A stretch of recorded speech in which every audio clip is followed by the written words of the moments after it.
Assalamualaikum warahmatullahi wabarakatuh. Alhamdulillah di suasana yang penuh berkah ini di bulan Ramadan kita berkumpul lagi untuk ngobrolin satu tema yang kayaknya sangat dekat dengan masyarakat muslim secara umum dan masyarakat muslimah secara khusus di Indonesia, yaitu muslimah dan bisnis. Jadi sekarang kan di Indonesia sejak dulu sih sebenarnya muslimah itu menjadi bagian dari dunia bisnis, di mana mereka berbisnis dan terlibat dalam berbagai bisnis bahkan sejak dulu, sehingga besar sekali kontribusi perempuan Indonesia khususnya muslimah dalam dunia bisnis. Sehingga kalau ada selentingan-selentingan bahwa perempuan itu gak boleh berbisnis, kayaknya ekonomi Indonesia akan hancur deh. Karena ada banyak persentase bisnis kita yang memang dipondasikan oleh kaum hawa perempuan. Nah, hari ini kita akan bahas itu, tentang bagaimana muslimah dan bisnis. Ada Mbak Hana Farid yang hadir di tengah-tengah kita. Waalaikumsalam Mbak Hana. Jadi Mbak Hana ini dari podcast Modest Talk, yaitu podcast yang menceritakan tentang dunia modis gitu. Dunia fashion muslimah gitu. Dan beliau juga sudah malang melintang di dunia bisnis. Nanti akan cerita pengalamannya di dunia bisnis untuk menemani obrolan kita, dan tentu akan ditanggapi oleh Ustadz kita bersama, Ustadz Ali Nurdin yang ada di sebelah kita. Nanti Ustadz Ali Nurdin akan menanggapi bagaimana pandangan Islam tentang muslimah dan bisnis. Oke, kita langsung ke Mbak Hana. Oke. Cerita tentang pengalaman dirinya dulu. Jadi kalau dihitung ke belakang udah lebih dari 10 tahun aku ada di industri fashion muslim. Mulai dari bikin blog, udah gitu pernah bikin majalah, pernah bikin fashion muslim brand juga, terus blogging, sampai akhirnya sekarang fokus di podcast. Podcast itu adalah media audio di mana di situ aku fokus bahas tentang industri fashion muslim dan di belakang layarnya. Jualannya mungkin semua sama, jualan baju muslim, tapi ternyata di belakangnya tuh semua 85% yang bergerak yang membesarkan industri itu adalah perempuan. Dan jadi di situ sharing bagaimana pengalaman para pebisnis fashion muslim, bercerita bagaimana mereka berusaha menyeimbangkan antara karir dan keluarga, antara bagaimana menjalankan bisnisnya sebagai bos yang perempuan gitu. Nah di situ saya pengen sharing, semoga lebih banyak bisa menyebarkan nilai-nilai kebaikan lah melalui podcast ini. Podcast, oke. Kalau bisnis sendiri sudah 10 tahun. Kalau di industri fashion muslim udah 10 tahun lebih. 10 tahun. Terakhir memang di e-commerce. Nah di e-commerce fashion muslim ini aku yang harus training di Google di San Francisco lah, harus ikut fashion, menemani teman-teman fashion brand ke fashion week di New York, di London. Jadi ada kalanya saya harus ninggalin rumah, ninggalin keluarga, dan harus ikut bekerja keluar bareng teman-teman. Nah, dan bahkan harian mungkin juga ya bekerja di luar rumah. Iya, sehari-hari bekerja, keluar juga. Nah sekarang walaupun bisnisnya sendiri di podcast, tapi tetap aja ada hari-hari di mana saya harus keluar, support teman-teman di industri ini gitu. Dan sama barengan sama teman-teman perempuan khususnya buat membesarkan industri ini, karena kita semua yakin jualannya jualan baju muslim, tapi industri ini tuh besar banget sampai kita tuh yakin banget ini bisa membantu ekonomi Indonesia gitu. Oke. Nah, Ustadz Ali Nurdin, ini ada satu wanita muslimah yang dia berbisnis. Kebetulan bisnisnya di bidang fashion muslim. Nah, kita akan berbicara secara umum saja, Ustadz Ali Nurdin. Bagaimana dalam Islam, pandangan Islam tentang wanita muslimah yang dia berbisnis, dan bisnisnya tidak mesti bisnis yang misalnya fashion muslim atau nilai-nilainya yang bisnis terkait dengan keislaman gitu, tapi secara umum dia berbisnis. Gimana pandangan Islam tentang itu?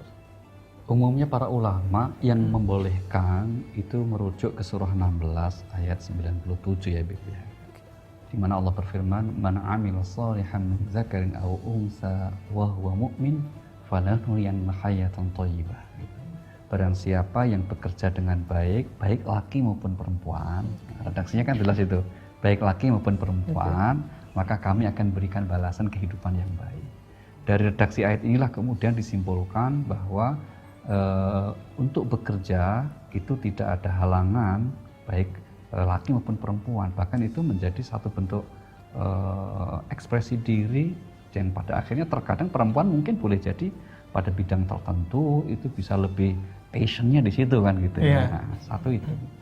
Nah, kemudian sementara ulama yang melarang perempuan berbisnis atau berkarir di luar itu biasanya merujuk ke surah Al-Ahzab, surah 33, ayat yang ke-33. Ya, ayatnya cantik ya, 33 gitu. Di mana Allah berfirman, "Waqarna fi buyutikunna wa la tabarrujna tabarrujal jahiliyatil ula." Hendaklah perempuan itu hendaklah tinggal di rumah dan jangan berhias seperti hiasnya orang jahiliyah.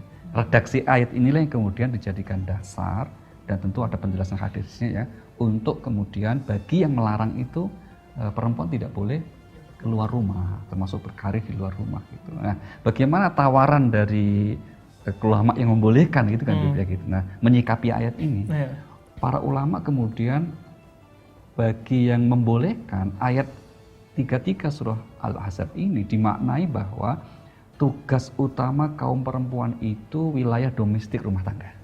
Oke. Itu. Sedangkan tugas utama untuk mencari nafkah adalah suami, gitu kan. Maka kemudian ini yang jadi persoalannya bukan masalah di dalam rumah atau di luar rumah, tapi pembagian tugas gitu loh. Karena ada perempuan yang nggak kerja, ya tidak keluar rumah, tapi nggak ngurusi rumah tangga juga, kira-kira gitu. Anaknya gede sama pembantu juga, dia mungkin sibuk dengan grupnya atau dengan, mohon maaf ya, aktivitas yang tidak menjadikan dia itu bertanggung jawab penuh atas rumah tangganya. Nah itu persoalan di situ, Bib. Jadi maka kemudian yang ini yang kemudian mayoritas jumhurnya begitu ya, jumhurnya mengatakan bahwa yang penting ada pembagian tugas yang jelas, yaitu bahwa ketika seorang istri wilayahnya itu adalah pada urusan domestik, rumah tangga, yaitu fokusnya di situ. Sehingga kemudian mencari nafkah itu bukan tugas utamanya. Ketika itu sudah disepakati bersama, ya maka kemudian bahwa kemudian rumah, kan banyak perempuan yang dia bisa handle rumah tangganya dengan baik, yang itu adalah memang menjadi tanggung jawabnya itu. Tapi pada saat yang sama, apalagi kalau seorang wanita itu punya talenta, dia berpendidikan, punya kecerdasan, kok cuma di rumah kan namanya nggak mensyukuri, iya nggak mensyukuri anugerah Allah kan, mubazir gitu. Sementara yang kemudian yang harus keluar tuh nggak pinter gitu, kira-kira gitu. Itu kan gimana gitu ya. Maka saya kira ini juga bisa dilihat ketika seorang wanita itu berkarir di luar juga harus kita pandang sebagai usaha untuk mensyukuri anugerah Allah karena diberi talenta, diberi kesempatan untuk mengekspresikan dirinya demi kemaslahatan. Oke, yang penting bahwa tugas utama dia di rumah tadi, selama itu sudah tertunaikan, maka dia bisa melakukan karir di luar rumah. Betul sekali, Bib. Sederhananya gini lah, Bib, kalau urusan rumah internal itu ya kira-kira masalah budget kehidupan rumah tangga itu urusannya istri. Nah, itu terus masalah misalnya interior rumah untuk menu makan seharian untuk anak-anak itu, nah itu istri yang utamanya lah. Nah, tapi kalau kemudian wilayah publik, wilayah bagaimana harus berhubungan untuk tugas pokok suami kan sebagai seorang pemimpin rumah tangga itu ya lebih pada kebijakan yang sifatnya umum kan. Nah teknis-teknisnya tapi ini pun juga sebetulnya fleksibel. Iya, misalnya termasuk juga dia yang menjadi manajer terhadap urusan rumah tangga. Jadi dia meng-hire pembantu rumah tangga untuk mengurus semua urusan rumah tangga, dia yang memanajerial semua urusan itu, dan di samping itu dia berkarir di luar, berarti ada masalah. Sah-sah saja. Yang penting tanggung jawabnya terpenuhi. Nah, itu secara umum, dan itu nggak mesti bisnisnya harus bisnis busana muslim misalnya. Enggak, ya sepanjang bekerja yang halal, mau apapun objek bisnisnya, mau nasi uduk, pecel lele atau apa ya, boleh-boleh saja. Tapi kalau bisa juga bisnisnya yang lain-lain juga, jangan pecel lele, nasi uduk juga yang di perkantoran juga harus gitu. Ini Nanti kalau dalam agama itu kan ada semacam koridornya ya, di mana misalnya apa? Tentu model bisnis yang syar'i itu tidak berbisnis sesuatu yang diharamkan. Iya. Ya, atau misalnya tidak jual beli minuman keras, ya tidak jual beli hal-hal yang pokoknya intinya diharamkan lah. Iya. Ya, kemudian di samping itu kan juga ada ketentuan misalnya kalau kita bicara objeknya ya, Bu, ya, itu yang hal-hal yang kemudian membahayakan.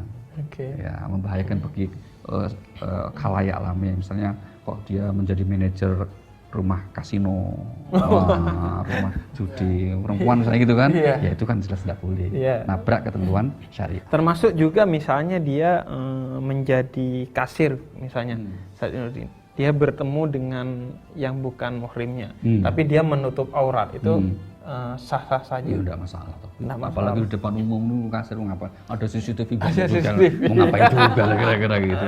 Ini kok poinnya lagi di depan umum, oleh publik gitu kan. Kecuali kalau kasirnya di dalam kamar, bayarnya masuk gitu. Nah itu. Wah, itu masalah. bahaya. Iya.